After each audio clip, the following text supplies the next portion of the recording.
আর ভোটের আগেই দিল্লিতে সতর্ক পুলিশ, দিল্লিতে অনুপ্রবেশকারী চিহ্নিত করতে পুলিশি অভিযান। আগামী বছরের শুরুতে দিল্লিতে বিধানসভা নির্বাচন, তার আগে দিল্লিতে অনুপ্রবেশকারী রয়েছে কিনা তার জন্য সতর্কতামূলক ব্যবস্থা দিল্লি পুলিশের।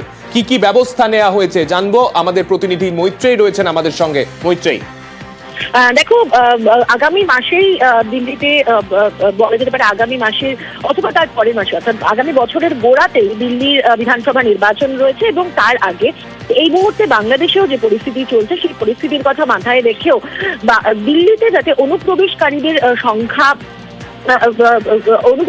সংখ্যা নিয়ন্ত্রণ করা যায় এবং অনুপ্রবেশকারীদের চিহ্নিত করা যায়, তার জন্য লেফটেন্যান্ট গভর্নর তিনি দিল্লি পুলিশ কমিশনারকে একটি চিঠি লিখেছিলেন এবং সেই চিঠির পরিপ্রেক্ষিতেই দিল্লির বিভিন্ন জায়গায়, মূলত যে সমস্ত জায়গায় পুলিশের কাছে টিপ অফ আছে যে যেখানে অনুপ্রবেশকারীরা অবৈধভাবে থাকছেন, সেই সমস্ত জায়গাগুলিতে পুলিশ ইতিমধ্যেই তারা ছাপা মারতে শুরু করেছেন। এবং আমরা যেটা জানতে পেরেছি, উত্তর পূর্ব দিল্লির একাধিক জায়গায় আজকে সকালেও দিল্লি পুলিশের তরফ থেকে টিম যায় এবং সমস্ত নথি তারা খতিয়ে দেখেন। মূলত যারা অবৈধভাবে থাকছেন, যাদের কাছে দেশের নথি নেই, যারা অনুপ্রবেশকারী, এর মধ্যে রোহিঙ্গাদেরও একটা অংশ রয়েছে, তাদেরকেও চিহ্নিত করার কাজ চলছে দিল্লি পুলিশের তরফ থেকে, তেমনটাই আমরা জানতে পেরেছি। অনেক ধন্যবাদ মৈত্রেয়ী।